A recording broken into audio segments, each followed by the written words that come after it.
Picked the wrong god. That's what it comes down to. Used to be a lot of Eothas worshippers in Gilded Vale.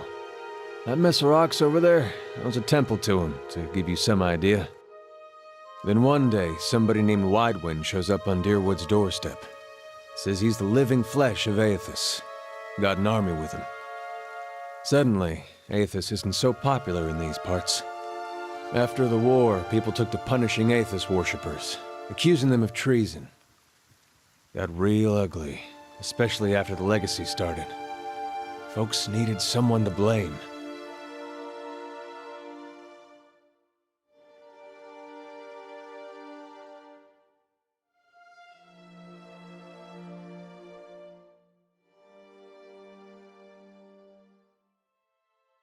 How far can a god go before even their own followers begin to question them? Are gods so different from mortals? And how can we distinguish between the powerful and the divine? Welcome to The Saints' War Explained. The Saints' War is a very important series of events in the Pillars of Eternity universe. We'll be going through the events of the Saints' War chronologically, from the incidents that led up to it to individual battles to the eventual end of the war. If there is a specific part of the Saints' War that interests you, there are timestamps included in the video for you to choose from, but this will be a thorough deep dive of basically everything leading up to the battle and after the fact. This video will contain foundational lore, but as it continues will of course contain spoilers for Pillars of Eternity 1 and 2, and any other entries in the series going forward, presumably avowed. You have been warned. The Saints' War took place between the years of 2807 and 2808 AI between the nations of the Palatinate of the Dyrwood and the Divine Kingdom of Readceras. Both of these nations lie near one another on the continent of the Eastern Reach, and both nations also were former colonies of the Adir Empire. The Dyrwood was founded anywhere from 2602 to 2622, and Readceras around 2643. Readceras was founded specifically by a group of economically depressed Eothas worshippers who had been growing increasingly agitated with their state of affairs in the empire. The Adiran emperor determined that a new colony would be a good chance for them to get back on their feet. He offered land grants and funds so generous that the Eothasians couldn't refuse. So Readceras was established north of the Dyrwood and would serve as farmland for verdant Vorlas plants, which were important due to the fact that they produced purple dye. A cool connection to the real world here is that purple dye was often sought after and associated with royalty since it was hard to produce in ancient times. Unfortunately, the crops would eventually fail in Readceras, leading to a major economic decline for the farming population. Adir promised to send resupply ships to aid their colonial settlement, but the Readceran state of affairs degenerated even further when those ships never came. The Adir Empire seemed detached from the needs of the Readceran citizens at this point, and Readceras had fallen on dark days. They eventually tried to expand to the Ishmatil Plains to their north, but they were stopped easily by a barbarian named Bleska, who united the tribes of Ishmatil long enough to stop further Readceran advances. If anyone is familiar with Roman history in their province of Gaul, you'll recognize this as a real-world connection to Vercingetorix and Boudica type figures. So, needless to say, Readceras was having problems at this point. Checking back on the Dyrwood though, from its founding in the early 2600s till the modern day, the Dyrwood had managed to break free from Adiran influence in 2672 AI through various wars that we honestly needn't get into right now. Regardless, they had become their own independent nation at this point, referred to as the Free Palatinate of the Dyrwood, and the strong-minded folk of this land were actually doing just fine on their own, away from the Empire. Shifting back to Readceras, during this period of economic downfall, there was a man who rose above the others. A farmer by the name of Waidwen. Waidwen had a complicated background. He and his father did not get along, mostly due to Waidwen's inquisitive mind. Waidwen often liked to muse about what the world would be like if there were no gods, or if it was right that men and women thank the gods for the work that they did. You have to remember, though, Readceras was a pious place, founded by followers of the God of Light, and Waidwen's father was no exception to the piety. He often met Waidwen's thoughts with beatings when these questions came up. Not much is known about Waidwen's mother, but when his father died from the Vorlas cough, Waidwen considered it a liberation more than anything. Waidwen was, at his core, a simple man in his work, though. After his parents' death, he continued to till the fields and bring his crop of Vorlas to the main town for selling. While in town, Waidwen reportedly saw countless criminals sentenced and executed during the economic turmoil. One day in Waidwen's life, though, was more important than any other. It was the day that Eothas himself, the god of light and renewal, appeared to him. He appeared to Waidwen one day as he was finishing his work on the farm, and the god of light asked Waidwen to team up, more or less. Eothas offered Waidwen the chance to help rebuild an empire by becoming the living embodiment of the deity, a vessel for his divine power.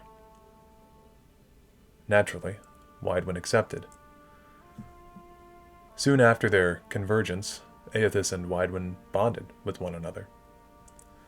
Waidwen shortly after began preaching in the town square. And this wasn't an unusual thing for folks to do in Readceras, but what was unusual was that people actually listened to Waidwen. They felt a connection with his words, what Eothas had told the young man.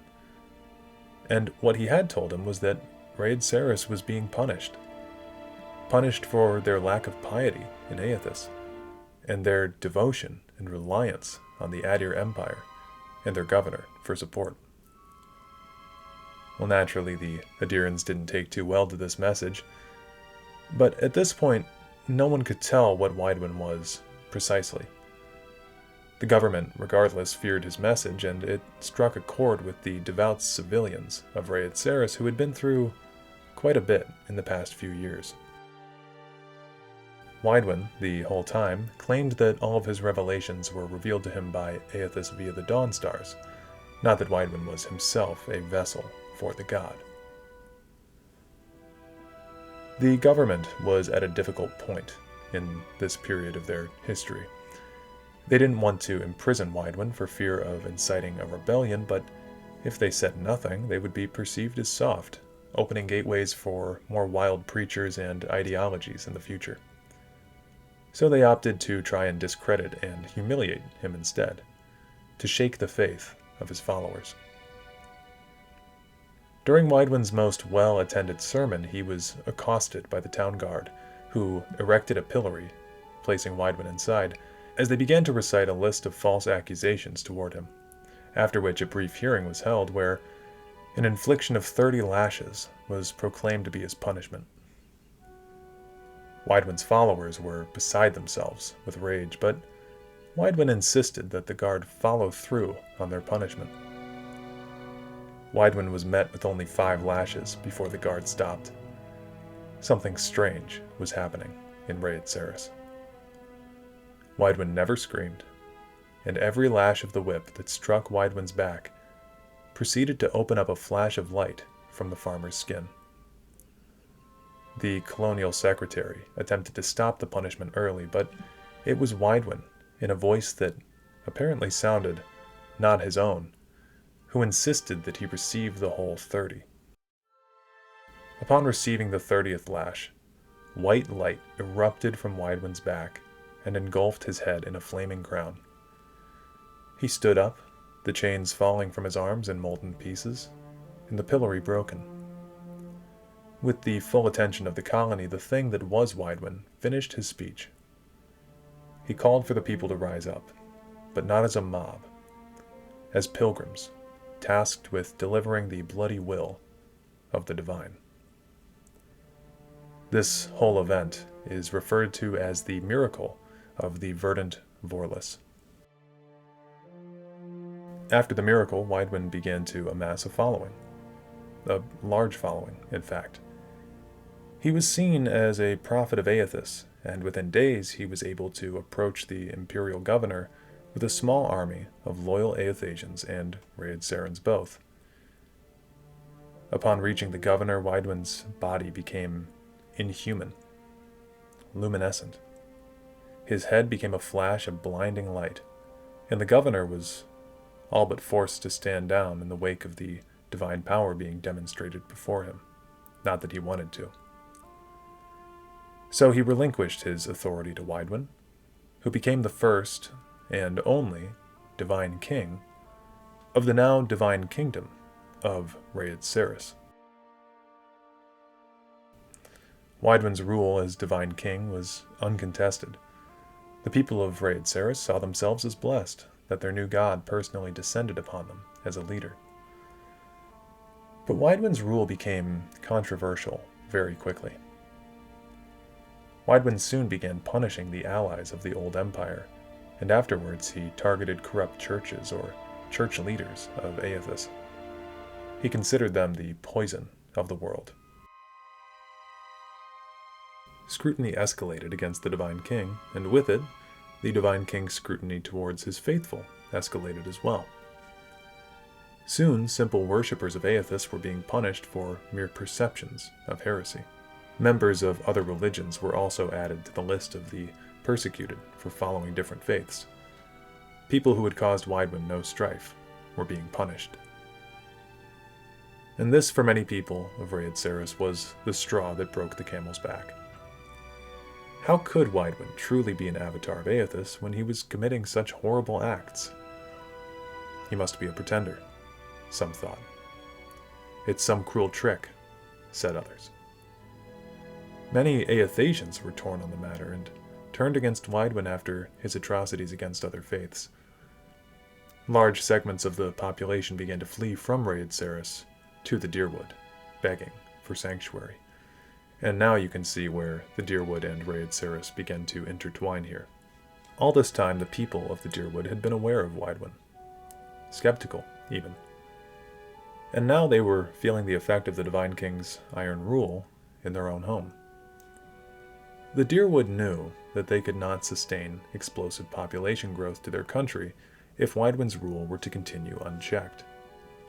This will cause problems for both nations. The Dyrwoodens also feared that Waidwen's attention would turn from Readceras and land on them next, if nothing was done, and it would seem the Dyrwoodens were right in this fear. For not long after the migrations, Waidwen moved on the Dyrwood, and war ensued. So finally, we get to the actual Saints' War proper, named after Waidwen, whom the Readcerans began calling Saint Waidwen. Waidwen personally led many of the battles on behalf of Readceras, displaying his godlike power by disintegrating his enemies with beams of blinding white light. The first stop on Waidwen's path was the city of Cold Morn. Cold Morn sits at the northern frontier of the White March and has since become an infamous location throughout the Eastern Reach. Cold Morn, upon sighting the Readceran army, offered unconditional surrender to the Horde. The Readceran army then continued past Cold Morn. They reached another city further down the way known as Mercy Vale, and, unlike Cold Morn, Mercy Vale refused to surrender to the Divine King. The Readcerans proceeded to sack Mercy Vale. And as a result, Mercy Vale has gone down in history as a town full of heroes, whereas Cold Morn is still detested to this day. While Eothas proceeded with his invasion of the Dyrwood, there was another god intent to stop him. Magrin, the goddess of fire, war, and trials, revealed to 12 of her Magranic priests, 7 men and 5 women, the secrets of how to build a weapon powerful enough to kill Waidwen. A bomb. The bomb was built in Ashfall, and the priests powered this weapon using pieces of their own souls, infused with the hatred they held for Eothas and Waidwen. In fact, a part of Waidwen's own soul was used in the construction of the bomb as well. These dozen, as the Magranic priests would become known, hid the bomb at Halgot's Citadel.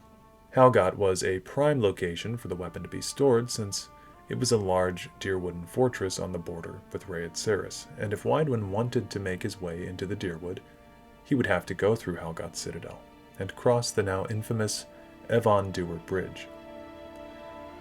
This bridge is infamous due to the fact that the bomb was hidden under it, and it was an excellent choke point to capture the avatar of Eothas at. The idea was that when Waidwen walked across the bridge and wound up above the bomb, the Godhammer would trigger.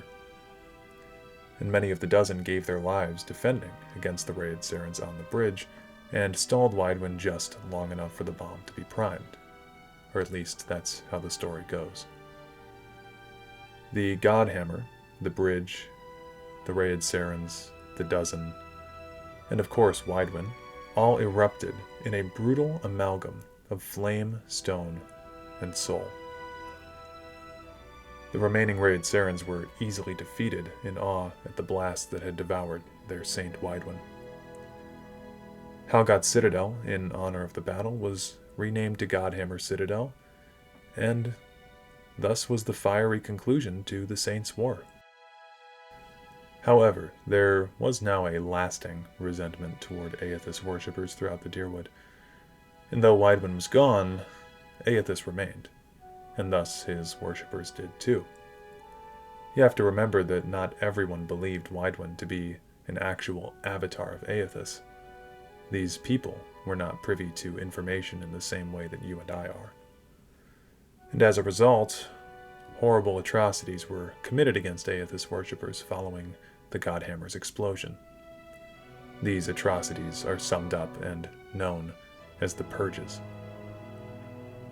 Homes were set on fire, and temples to Eothas were destroyed, their followers murdered. The city of Morn was the first town to see violence, as many condemned their citizens for not opposing the Readceran army when it arrived from the White March.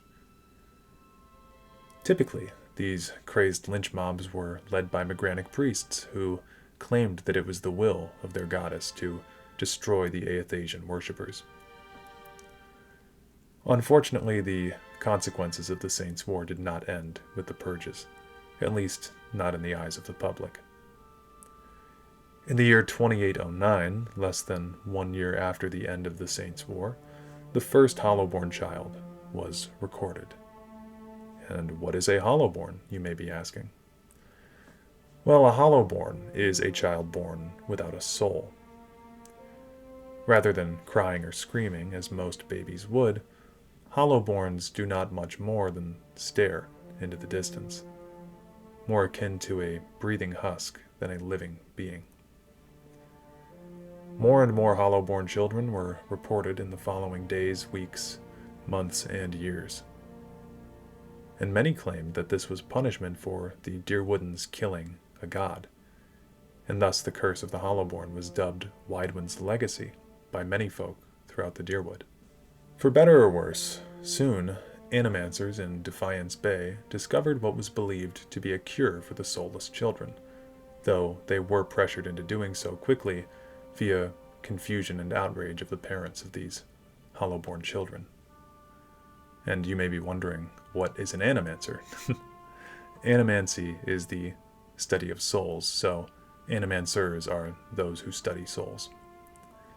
Animancers in Defiance Bay discovered that by transplanting an animal's soul into a Hollowborn child, they were able to simulate basic personalities and instincts into these hollowed children. Many animancers rejected this so-called cure, but nonetheless, it was better than nothing for many people, and was thus dubbed the Salvation. However, it was found out that upon hitting puberty, the saved, or the Hollowborn who'd had animal souls transplanted, went feral. They turned into creatures known as Wicts, and many parents were forced to kill their own children due to the Salvation, which drastically increased tensions between animancers and the general public throughout the Dyrwood. And again, many people saw the Hollowborn as a direct result of Eothas and Waidwen's destruction at Halgot's Citadel. Now, Waidwen's legacy is the last direct event from the Saints' War in Waidwen's name. And now that you know the complete backstory of the war and its consequences, let's talk about intentions. So this did seem out of character for Eothas, the god of light and renewal, but there was a motive behind the scenes. And although I gave a spoiler warning at the beginning, I will give you another large spoiler warning here for those of you who have not yet completed Pillars of Eternity 1 or 2.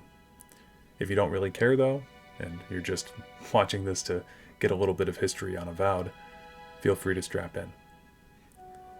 So with that out of the way, there's something we need to discuss about the gods of Eora.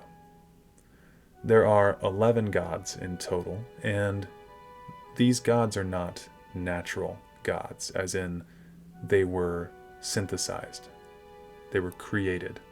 You see, the ancient society of Engwithan was plagued by many religious wars during their time. Engwithan sought an end to these conflicts.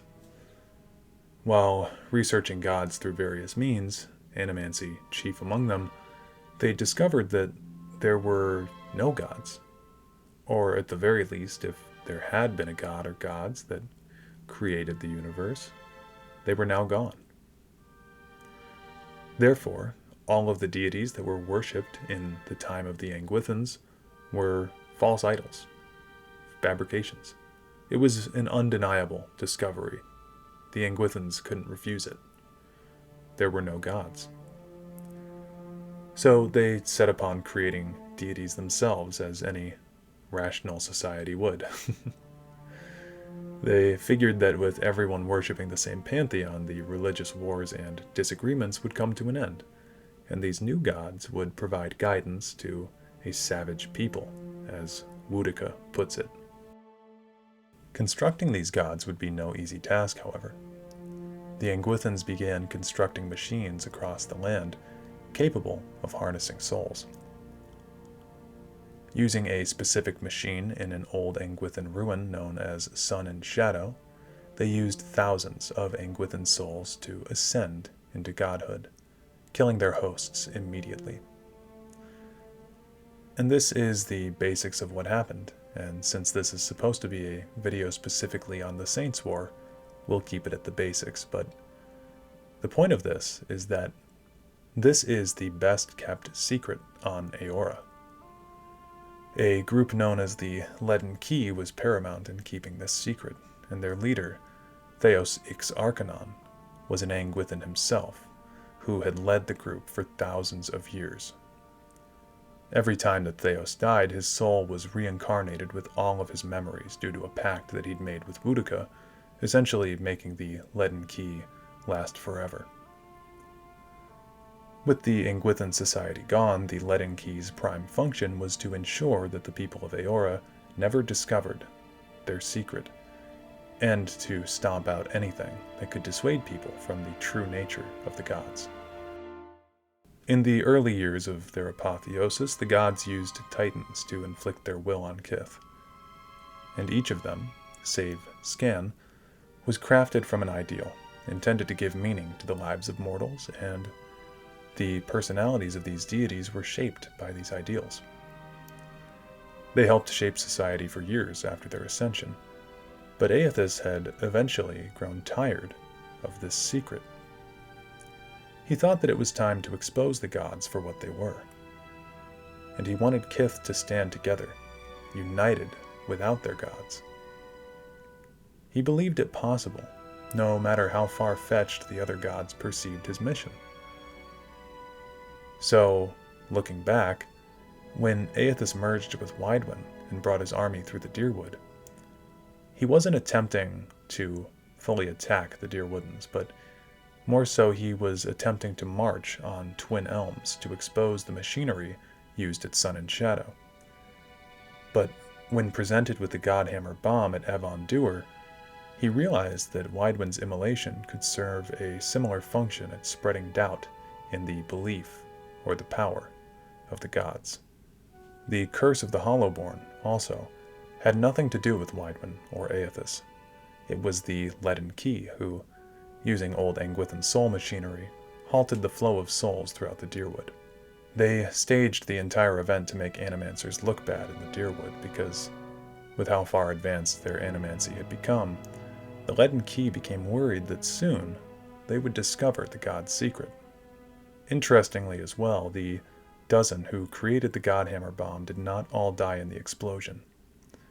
Rather, they were systematically killed off by the goddess in order to keep secret her involvement in the war. However, we do know that one of the dozen did survive, only by virtue of his connection to Magrin being severed after the Godhammer erupted. The exact details of his life after the bomb are subject to the Watcher of Cadnua's actions, so it is unclear if he ever discovered the truth. Also, it's important to note that Magrin was not working alone at this point. It was actually Magrin and Wudica who, in a joint effort, revealed the secrets of how to create the Godhammer bomb. The details of their collaboration are a bit vague, though, and it seems like it was a short-lived alliance.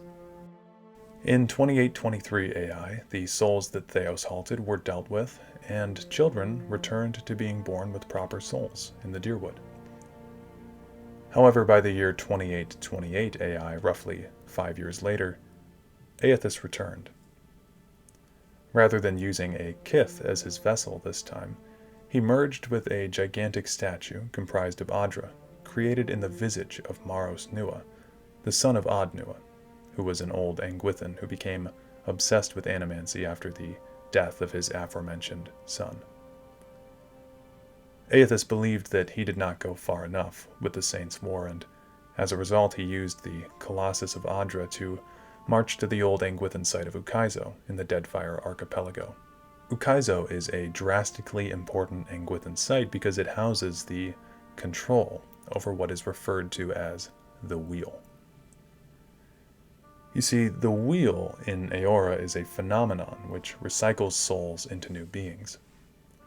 The Engwithans, before ascending to godhood, built a machine in Ukaizo with the local Aumaua people, the Huana, which acted as a dam for souls, essentially. This machine would send souls to a place known as the Beyond, which is of course where the gods reside, allowing the Engwithan gods control over these souls. Bareth, for example, is basically in charge of the Wheel, seeing as they are the god of cycles and death. Eothas then marched to Ukaizo with the intention of destroying the machine that flowed the souls into the Beyond. Though there was much destruction in his wake, Eothas again was acting in his eyes on behalf of Kith.